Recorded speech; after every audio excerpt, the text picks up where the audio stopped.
Hi ladies and gents, wherever you may be in this lovely world. Don't really know what this video is neither, but there is a lot of requests coming to me regarding test equipment, talking about test equipment, and I could talk about test equipment all day. I keep buying it all the time as well. Soon that monitor's going to go for a bigger one that's on the wall. I've just got myself a second-handed £10 20-inch flat screen monitor, and I'm going to put it about there. I need it for manuals, you see, for schematics and what have you. I also want that space there that's going to be there for a spectrum analyzer and not a two-tone generator, what they call it, a Marconi radio test set. I really fancy a Marconi radio test set. I've been wanting one for a while, but watching my mate John there and other people, other friends I know that's got them, I just fancy one, you know.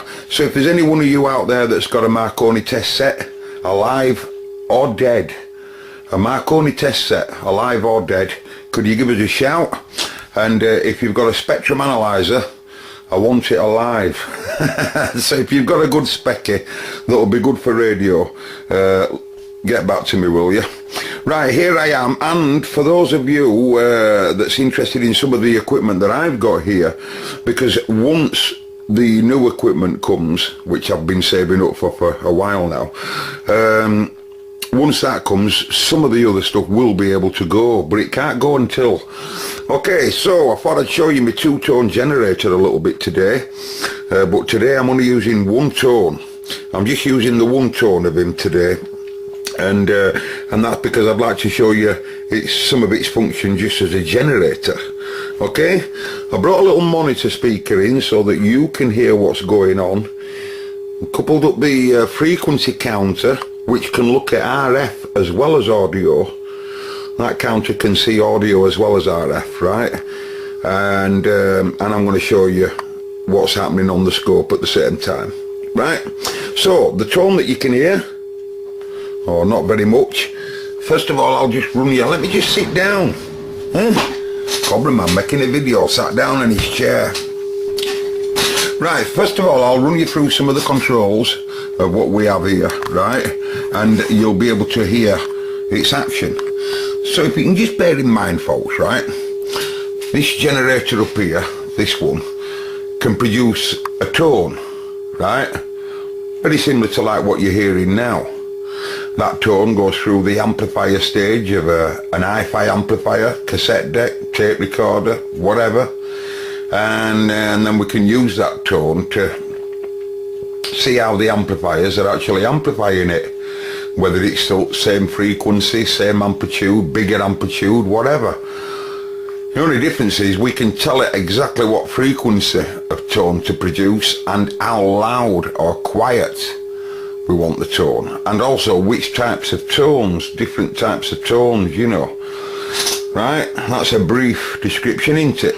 And we're just going to use the scope here today to just monitor what that generator is producing on its bottom controls. Right, so forget completely what the top's saying, and that's not switched on. We're just interested in these, right? Now what we have here, if you look, I've dialed in now. I've dialed in there, as you can see, a 400 Hz tone. The reason why it's 400, because these 0, 0, so you don't calculate them, you see, 4, 0, 0 Hertz, right? And then the next one gives us the voltages that we're running on, and at the moment we're running on 2, 0. Even though it says millivolts, you can't go off that because we have to look at the multiplier, right? And the multiplier is at 1. We're just coming out in one tone, so that is obviously, what is that? 200 mil. Sorry, 20 millivolt. Is it 20 mil? No, I don't know. No, hold on. Anyway, watch it get bigger as I give it more amplitude. Turn it down. We've got no one there, look. Just turn my scope down a bit.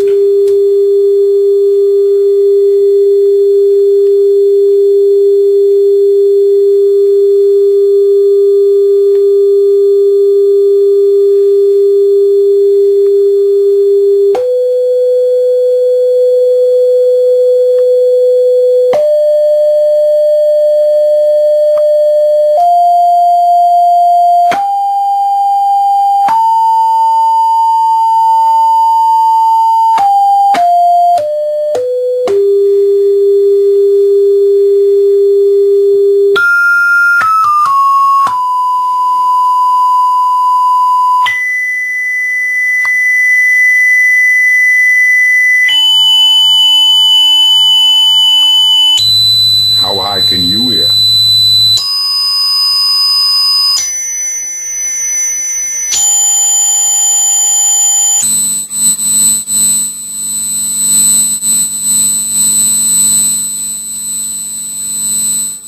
So you can see there, right, that I've now told the machine to produce a tone.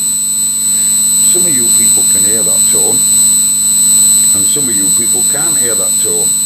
Well, the scope sees it, you see, and we can tell roughly what frequency, roughly about 8 grand, right? And some of you are not hearing that, are you? And that's for several reasons, because A, the amplifier that's in there didn't design really to cover that sort of frequency, really, and neither are your ears. It's there, isn't it? You can hear it there. It's really getting to my ear. If a dog were in here. Anyway, that's what's that? That's 80,000 hertz. 80,000 hertz. 90. Let's put 1 on now. Not back to 0. You see how high we are now? 10,000, 20,000, 30,000, 40,000. 50,000, 60,000, 70,000, 80, 90. Scope still sees it. But you don't, do you? It's gone now, isn't it, folks? Right then. So basically, right, with them tones, at whatever amplitude the manual tells you to dial in, usually on paperwork, obviously all paperwork, if it's telling you to inject a signal, it'll tell you how loud it wants the signal to be, right? So the volume of the signal, let's get back to that, just put your tone in that you can hear. Tell me counter to scope to see it. You can hear that alright, I'm sure. So the amplitude, the bigger it will be, i.e. the more plus and minus, right? You just bear in mind at the centre 0, right? That line there represents 0. That's no voltage because I've taught an amplifier to shut off. And anything that you see, let's just put another trace on so you can see the middle. Right? Anything you see now above that line is positive, and everything you see below it is negative. The amount of time between that one peak and that one is the frequency. If you were to measure on how much time base you're using to how fast the trace is actually going by, you'd be able to calculate the frequency that we're seeing here. If you can count, do you mind? If you can count, right, the graduate squares, 1, 2, 3, 4, like that, and work out how much amplification you're using for the division and how much you're putting into it, you can then work out how much voltage of a signal there is as well. Okay, just by looking. Right? And we can show you the amplitude at the moment.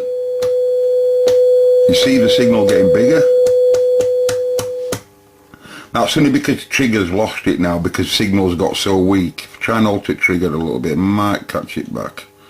But it's so weak now, right? I'll have to, oh, it's so weak. I'm not giving it now, you dozy bugger. I'm not giving it any signal. Right, you have to tell it to track, you see. Remember that line's going across all the time. It wouldn't normally be like that. We're seeing that line like that wavy line, because of a feature of the scope called trigger. Trigger allows me to directly see it and hold it, but really it's coming in a bit like that. And I can unlock it. Where can I unlock it now? It's coming in like that, right? But with the feature of the scope trigger, I can tell it to just lock it and keep it locked so that we can just look at one cycle or whatever, you know, spread it out or something, you know. Right, so basically that's about it. That's all I want to say, really. I don't know what else to say apart from this. There is something I did get wrong there, by the way, in that. There is something I did mention that was slightly wrong in that. Rather than me editing it out, you tell me. Anyway, I was looking at a video the other day, a friend of mine, a lad called John, the transistor man, and he was using a fibre pen. a fibre pen. Some of my mates have got these fibre pens, and I've never had one of them. I've never had one. Thought to myself, surely, if you don't mind me calling you Shirley, I could do with one of them. So looking on the internet to see if I could find a fibre pen, and I found one, John. Thank you very much. I think it cost £6 or something like that, with loads of attachments, you know. I had to buy it, folks. Fibre pen, it's an abrasive pen if you need to take any, you know, if you need to clean something. It's good for loads of stuff. Why did I have to buy this particular one? Well, I bought it. I hope you can see it. You can't, can you? Magnifier 227, can we call you in, please? See if we can get you through this other camera.